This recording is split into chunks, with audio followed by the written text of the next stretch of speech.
Jadi sebenarnya untuk mendukung visi misi gubernur ya, dan untuk peningkatan IPM di Kalimantan Barat, memang kita harus meningkatkan harapan sekolah ya. Dan ini berarti kita sebenarnya harus banyak mendirikan sekolah-sekolah di daerah-daerah terpencil ya, menyiapkan guru ya. Dan memang yang menjadi tantangan itu daerah-daerah terpencil kita ini kan daerahnya jauh-jauh dengan jumlah penduduk yang sedikit ya. Kalau kita siapkan sekolah kadang-kadang atau guru di situ hanya sedikit murid yang kita harus yang akan sekolah di situ.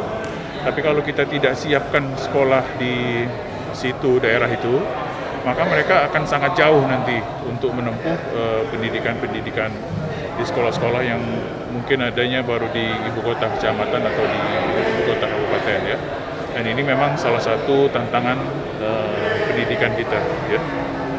Baik Pak, menurut pendapat Bapak bagaimana bantuan dari PLN untuk beasiswa disabilitas berprestasi ini Pak? Ya, saya mengucapkan terima kasih kepada PLN ya, yang sudah memberikan bantuan beasiswa pada siswa disabilitas yang berprestasi ya. Ini sebenarnya jarang dilakukan oleh perusahaan-perusahaan ya, lain, BUMN ya. Dan kalau saya harapkan nanti perusahaan-perusahaan BUMN maupun BUMD maupun sektor swasta juga dapat mengikuti langkah PLN ini dalam memberikan beasiswa terutama untuk siswa-siswa kita yang jarang tersentuh beasiswa ya. Contohnya yang disabilitas ini. Jadi pertama-tama saya menyampaikan selamat ya Hari Pendidikan Nasional, walaupun memang peringatannya terlambat karena memang bersamaan dengan suasana Idul Fitri pada tanggal 2 Mei, dan saya juga mengucapkan minal aidin wal faizin, mohon maaf lahir batin. Dan yang kedua, saya ucapkan terima kasih dari PT PLN yang telah memberikan apresiasi ya kepada anak-anak kami di Kalimantan Barat, khususnya kepada anak-anak kami yang sekolah di sekolah luar biasa dan mempunyai disabilitas ya. Jadi ini yang merupakan kebahagiaan bagi kami tentunya dan bagi para pelajar dan orang tuanya. Dan dengan program ini saya harapkan bisa memotivasi ya peserta didik lain untuk bisa lebih berprestasi. Dan memang tantangan ke depan untuk di pendidikan ya, kita memang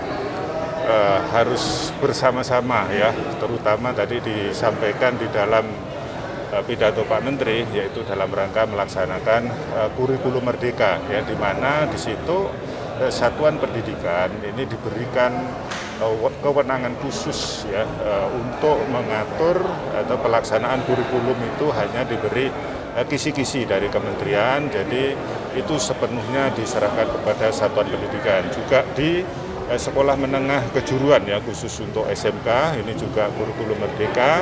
Ini juga nanti satu sekolah dengan sekolah lain itu juga akan beda dalam penerapannya ya. Memang harapannya anak-anak SMK kita ini nanti bisa berwirausaha, bisa bekerja dan bisa melanjutkan ke perguruan tinggi. Jadi untuk itu pada saat ini dengan kurikulum merdeka di SMK ini anak-anak diperbanyak adalah prakteknya. Jadi mungkin teori ada yang hanya 3 semester, 1 tahun praktek di sekolah, terus setengah atau 1 semester ya itu magang di perusahaan. Jadi harapannya anak-anak memang setelah lulus SMK ini sudah menguasai sesuai dengan program keahlian yang ditempuh ya, sehingga tadi di depan saya sampaikan dia bisa berwirausaha, dia bisa bekerja di dunia industri, dan dia juga bisa melanjutkan ke perguruan tinggi. Pak, ini kurikulum merdeka ini di semua jenjang satuan, Pak? Iya, di semua jenjang satuan, cuma memang penerapannya